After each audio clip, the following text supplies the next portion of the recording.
Hi and hello there, Capricorn. Welcome new subscribers. Returning instant buyers, thank you sa inyong walang sawang love and support for me. Kung di niyo pa alam, mayroon pa po tayo other channel link down below sa ating description box. If interesado, ay click lang yung link dyan para mapunta kayo there. And araw-araw ay nag-upload tayo ng collective readings for all signs doon, Capricorn. At yun nga, attention din dito babae, lalaki, LGBT, lahat ay welcome.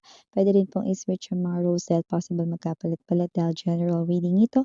At the end of the day, lahat ay may free will na free mong gamitin anytime, anywhere. So yun nga, no, kung gusto nyong mag-avail Capricorn ng 2026 overall forecast, it's in written form for 1-5, no, para sa inyong zodiac sign. Meron tayo doong general messages, love messages, career/business messages, money messages, angel number, yan, no, for extra guidance, and the pinaka-favorite ng lahat, significant events to remember, no, mga sudden changes, mga pangyayari, no, na surprise for you, dun yun papasok. Okay? So, i-message lamang ako dyan sa the highpriestessrokier@gmail.com ng inyong zodiac sign, no, to avail one. So, yun nga natin gender dito, babae, lalaki, LGBT. Lahat ay welcome. Cross watchers ni Capricorn or may Capricorn placements sa natal/birth chart. Welcome din kayo. Just take only what resonates. Let's see your messages, Capricorn. Archangel Michael, thank you so much, Angel Guides. Can we get messages for Capricorn, please? Thank you po sa palagian ninyong presence sa reading ni Capricorn. By the way, Capricorn, no, yung ating overall forecast in written form yan hanggang February lang yan, no, na pwedeng i-avail. Yes. So let us see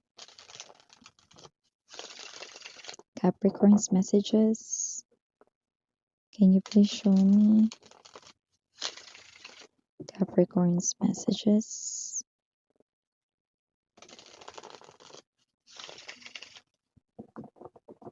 Okay, so let's go ahead and check these messages para kay Capricorn. So guys, mayroon dito ang energy ng Knight of Cups, the World, the Maiden of Kills, the Six of Candles, Nine of Kills, the Ten of Kills, bottom of the deck, Nine of Cups, Two of Coins, and the Five of Kills. Interesting. Kung sino ito palagi kang inaasar, okay, at mukhang high chance na mas younger ito sa inyo sa age, para sa iba sa inyo that might be a clue, a specific clue, pero iba sa inyo karamihan din naman na hindi naman yan as in younger sa inyo sa age, pero parang palabiro siya, para siyang bata kumilos, no? Kung sino man yung lagi kang inaasar dito, no, at minsan parang yung joke niya rito, no, hindi kagandahan, hindi maganda pakinggan, no, sometimes parang medyo nasasaktan kayo, no, sa kanyang mga sinasabi, kahit yun ay parang joke lang, wag ka. Kasi kung sino yung person na yun, mukhang tinamaan siya rito ng lentek. Mapo-fall yan sa'yo, kagaganyan niya. Yan, oh, Capricorn.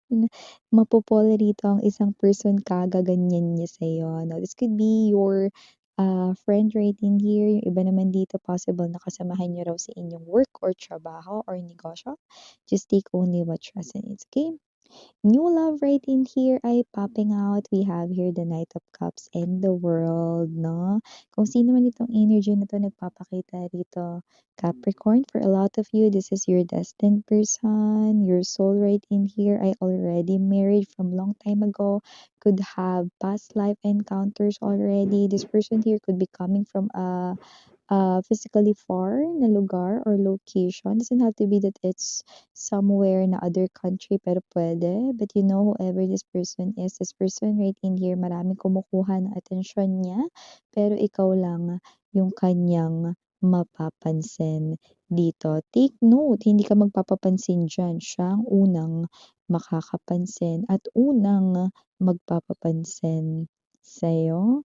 Capricorn, yung nakikita natin dito ang taray. So, maliban diyan meron pa ditong iba pang mga mensahe with the Six of Candles right in here. Possible dito na meron ka ditong mapagtagumpayan, bagay na matagal mo nang nilalaban or matagal mo nang ginagawa, baka patapos na 'yan. Iba naman maaaring ito yung bagay 'no, na puwedeng may hinuhulugan ba, something to do related sa utang, money, loan, 'yan nakikita rin natin 'yan dito. Pero pasok din dito high chance that with the Six of Candles, this is something here that you are fighting for. Puwedeng promotion 'yan, baka matagal ka na diyan sa pinagtatrabahuhan mong company or whatsoever. Or yung iba naman baka matagal mo na 'tong wish 'no, na parang hindi mo kayang bitiwan at ito ka umaasa kang 'yan ay mangyayari pa rin. Boom! Kabog! Dahil nakikita natin dito ang isang malaking pasabog na 'yan ay mapagtatagumpayan or mapapasa-kamay mo na. Six of Candles energy, related man 'yan sa kaperahan, related man 'yan sa pag-ibig or personal mo ritong life or buhay, then push. Yun yung nakikita natin dito. As long as hindi mo yan sinusukuan, it is yours for the taking, you know.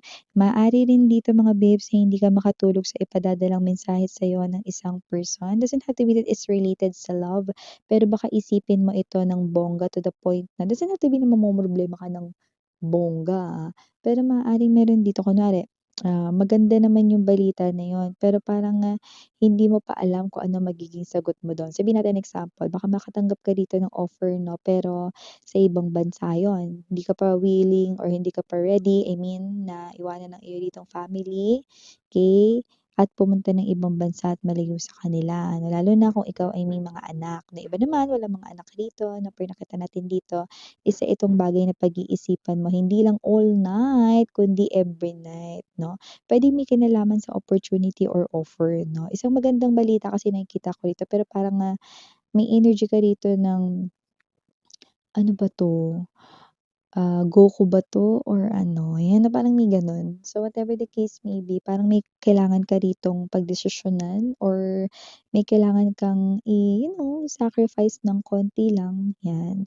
So, maliban diyan pero puwede ring ibang bagay 'yun ha, basta magandang balita 'yun pero nakikita kong 'di ka makakatulog. Okay, almost every night ng maayos, okay.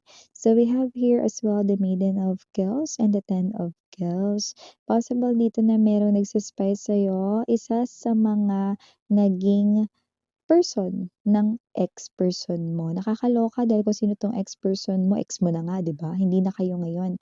Pero ini-spy ang social media mo ng kanya ritong ex-person or baka yun yung person niya ngayon. Okay, so whatever the case may be, just take only what resonates 'no. Siguro takot siya, threatened ito Capricorn 'no, or baka iniisip niya rito mga babes, "Ay ang ganda pala ni Capricorn pero baka mamaya iwanan ako nito ni ex-person niya at bumalik sa kanya." 'Yan 'no. Yeah, ganun lang yun, threaten ang third party kung ito man ay third party or threaten yung other person or yung third person dito. Okay, sa inyo at kahit nahiwalay na kayo ng ex mo matagal na 'no, ini-spy ka pa rin niya. This is real time energy. Ini-spy ka pa rin ng iyo ritong karibal dati sa iyong ex-person or baka yan yung person niya ngayon. Tinitingnan ko sino yung huli niyang nakarelasyon 'no, huling nakarelasyon ng person mo.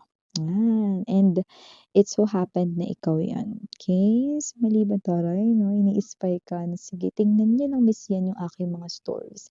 Sige tingnan niyo lang miss yan yung aking profile. Titigan niya maigi." So, maliban diyan, Two of Coins, meron din ako nakikita rito 'no, na posibleng sa trabaho ninyo ay may mangyaring maganda. Possible rin 'no, na maging maganda rin ang pakikitungo sa'yo ng mga kasamahan mo sa work. Yung iba naman lalo na kung bago kayo sa work na't nangangapa pa kayo, may mga willing ditong tulungan kayong mag-adjust para sa panatag ng inyo rito 'no, kalooban. Araw-araw. So, maliban diyan yung energy rin po rito that with the Nine of Cups na maliban dun, possible rin na may ika-celebrate ka rito together with your family or coworkers 'no. Bagay na nakikita ko ritong parang magbibigay ng joy sa'yo or parang, magbibigay rito 'no, ng parang kagandahan ng mood sa'yo, 'yan 'no. Like nakikita kita ditong possible na manlibre ka or magluto ka rito 'no, para sa lahat ng special mong luto. Basta parang happy ka gano'n 'no, na may mangyayari dito. I don't know, baka may i-a-announce sa company ninyong yun yung inaabang-abangan mo talaga or baka meron ditong mangyayari sa loob ng iyo rito 'no, na sa loob ng workplace, okey? Or kung negosyo man ito, may shop ka 'no, puwede rin, okey? So, whatever the case may be, I'm seeing you celebrating Capricorn. So, maliban diyan, we have here the Five of Cups. Meron ditong energy 'no, ng backstabber at nakikita ko dito na itong friend na ito 'no, ay nakita kong dati okey naman, parang gusto ka talaga niya maging friend, pero simula ng parang merong sitwasyon dito na kinainggitan niya 'no, parang eto siya na nagpapanggap na lang siya rito, parang nakikipagplastikan na lang siya sa'yo.